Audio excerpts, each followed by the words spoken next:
قرآن کے اندر سب سے زیادہ جس چیز کا ذکر، جس چیز کا حکم دیا گیا ہے وہ نماز ہے۔ کیا چیز ہے جی؟ محبت نال بولو تو آنا کوئی نہیں، لیکن آنکھوں تے صحیح کس چیز کا ذکر ہے؟ نماز کا ذکر ہے۔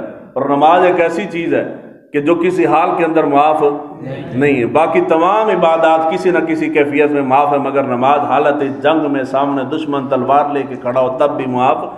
بندہ بیمار ہو، کھڑے ہو کے نہیں پڑھ سکتا، بیٹھ کے پڑھ، بیٹھ کے نہیں پڑھ سکتا، لیٹ کے پڑھ، لیٹ کے بھی ہاتھوں سے اشارہ نہیں کر سکتا، آنکھوں سے اشارہ کر کے پڑھ لے، لیکن معاف نہیں ہے۔ جس آخری سانس تک معاف نہیں ہے۔ حالت جنگ میں بھی صحابہ آدھے آ کے نماز پڑھتے تھے، وہ بھی جماعت کے ساتھ، اور آدھے جنگ کرتے تھے۔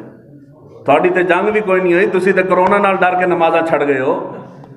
اور بات کرنی صحابہ کے اوپر، صحابہ ہم جیسے نہیں تھے، وہ بڑے مضبوط ایمان والے تھے، انہوں نے موت کو سامنے دیکھ کے بھی نماز نہیں چھوڑی تھے۔ تسی بارش دیکھ کے بھی نماز نہیں، بارش آ گئی تو بارش کا بہانہ کر کے نماز نہیں، سردی آئے تو سردی کے بہانے نماز نہیں، گرمی آئے تو گرمی کا بہانہ ہے، گرمی کی وجہ سے بھی نماز نہیں، یعنی کوئی نہ کوئی بہانہ کر کے مسجد میں نہیں آنا۔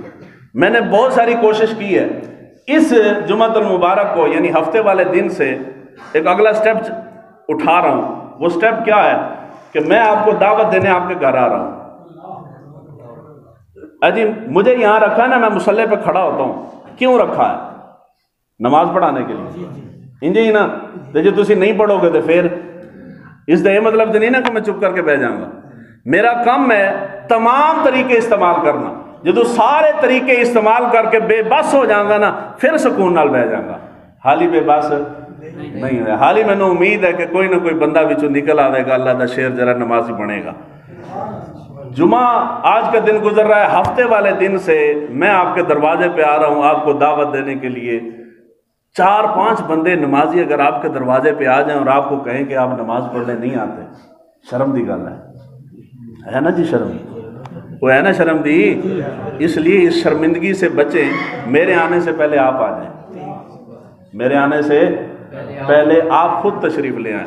اگر میرے آنے پہ بھی نہیں آئیں گے نا تو جب بچہ بہت زیادہ ضد کر جائے، اب تو بورڈ لگ گیا نا جی، مار نہیں تو پیار، تو پرانے وقتوں میں ہیڈ ماسٹر 4 بچوں کو بھیج کے تو اس کو اٹھوا لیتا تھا، نہیں لتاں تے باواں پکڑ کے چک کے لے آؤ۔ جب بندہ نہیں نہ آتا تو پھر آخری حل یہ بچتا ہے کہ رب بندوں کو بھیجتا ہے، وہ آپ کو کندھوں پہ اٹھا کے ادھر لے آتے ہیں۔ وہاں آنے سے پہلے یہاں آئیں، یہاں آئیں گے تو وہاں آ کے لیٹنا آسان ہو جائے گا۔